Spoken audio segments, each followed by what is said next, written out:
আল্লাহ রাসূল সাল্লাল্লাহু আলাইহি ওয়াসাল্লাম তিনি যাচ্ছেন বাজারের কাছ দিয়ে, যেতে গিয়ে সাহাবাদেরকে বললেন, সাহাবারা শোনো, তোমরা কি আসো, এদিকে আসো, এই মরা কান কাটা বকরির বাচ্চা পড়ে আছে, তোমরা এটা কে ক্রয় করতে রাজি আছো বলো। সাহাবারা স্পষ্ট বাক্যে বলে দিলেন, ইয়া রাসূলুল্লাহ, আমরা কোনো কিছুর বিনিময়ে এই মরা বকরি কান কাটা বাচ্চা ক্রয় করতে নারাজ।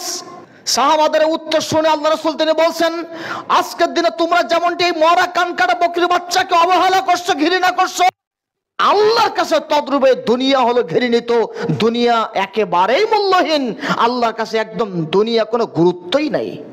যেই দুনিয়ার মালিক হলো আল্লাহ, বিশ্ব জাহান তিনি সৃষ্টি করেছেন, মানুষ সৃষ্টি করেছেন, দুনিয়ার সৌন্দর্য তিনি সৃষ্টি করলেন, সব করলেন, সেই দুনিয়া সম্পর্কে তিনি সার্টিফিকেট দিচ্ছেন, এই স্পষ্ট বাক্যে তিনি বলে দিচ্ছেন এই দুনিয়া আল্লাহর কাছে একেবারেই গুরুত্বহীন।